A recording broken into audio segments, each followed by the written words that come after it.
Bonjour à chacun et bonjour à chacune. Je lis la lecture du jour, les premiers versets, chapitre 5 des Actes, verset 12 jusqu'au verset 14. Beaucoup de signes miraculeux et de prodiges se faisaient au milieu du peuple par l'intermédiaire des apôtres. Ils se tenaient tous d'un commun accord au portique de Salomon. Personne d'autre n'osait se joindre à eux, mais le peuple les tenait en grande estime. Le nombre de ceux qui croyaient au Seigneur, hommes et femmes, augmentait de plus en plus. J'aimerais m'arrêter sur ce verset parce que, à tort ou à raison, je discerne ici trois réactions possibles à cette vie de l'Église. La vie de l'Église interpelle ceux qui sont autour, ici manifestement, et on voit trois attitudes.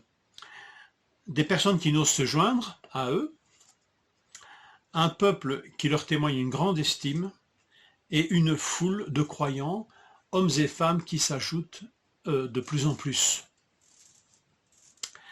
La même vie, le même témoignage engendre ces réactions.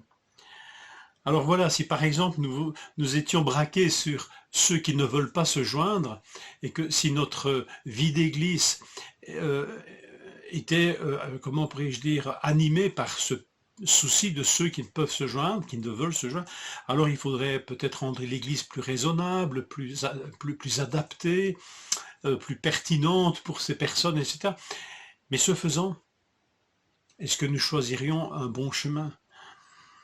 Alors à ce moment-là, peut-être que nous perdrions le respect ou l'estime d'autres, et peut-être même que certaines personnes qui sont sur le chemin de la foi ne pourraient se joindre à notre Église. Alors, nous avons à vivre, et c'est ce que ce texte nous rappelle en tant qu'Église, vivons ce que le Seigneur nous demande de vivre, suivons ses instructions, soyons remplis de son esprit, et sachons qu'une telle vie engendrera ce genre de réaction. Des gens qui ne voudront pas se joindre, des gens qui auront du respect, mais qui n'ont pas l'air d'être engagés, et enfin des croyants qui vont se joindre à l'Église. Alors voilà, notre part, c'est pas des publics cibles, c'est d'être des témoins et surtout de vivre la vie que le Seigneur met devant nous, prêt à rendre compte de l'espérance, prêt à annoncer l'Évangile, mais aussi prêt peut-être à certaines attitudes. Et je pense à ces trois groupes. Quelle attitude adopter à l'égard de ceux qui ne veulent se joindre? Bien, continuons à prier pour eux. Sans chercher à adapter la vie de l'Église systématiquement à leurs soucis ou à leurs scrupules. Je n'en sais rien ici, il n'est rien dit sur les raisons pour lesquelles ces gens craignaient de se joindre à eux. Est-ce que cet excès de sainteté, peut-être ont-ils entendu parler du cas d'Ananias et Saphira, je ne sais pas. En tous les cas, Saphira, pardon, toujours est-il que voilà, c'est pas à l'Église de courir après des clients et à adapter son style de vie pour se rendre plus acceptable et plus convenable. Prions pour eux.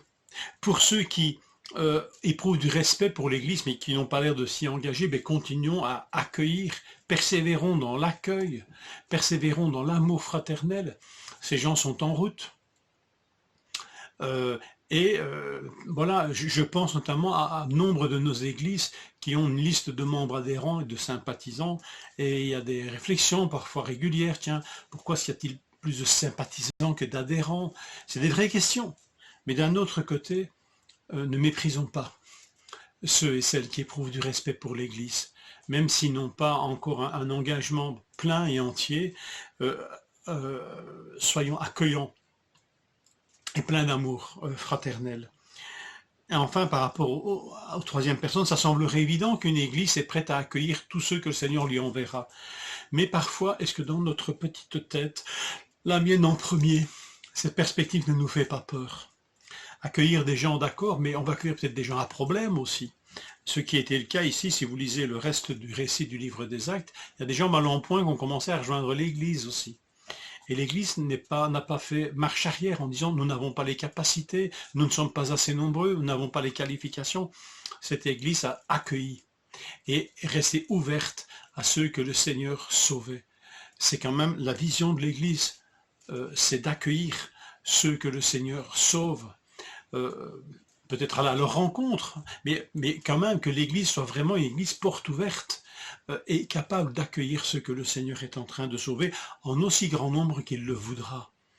Alors voilà, ne perdons pas cette vision. J'aimerais peut-être terminer par une courte prière. Seigneur, rends-nous fermes, que nous ne cherchions pas à adapter la vie de l'Église à tel mode ou à telle catégorie de la population. Seigneur, rends-nous fermes dans nos convictions, dans notre foi, dans notre fidélité à ta parole. Seigneur, rends-nous accueillants. Accueillons ceux dont tu as mis dans le cœur, Seigneur, le respect de toi, de l'Église. Seigneur, que nous puissions les accueillir avec patience, avec persévérance. Enfin, Seigneur, que nous soyons ouverts et des cœurs ouverts pour accueillir tous ceux que tu sauveras, en aussi grand nombre que tu le voudras, Seigneur, et d'où qu'ils viennent. Qu'il en soit ainsi, Seigneur, au nom de ton Fils. Amen.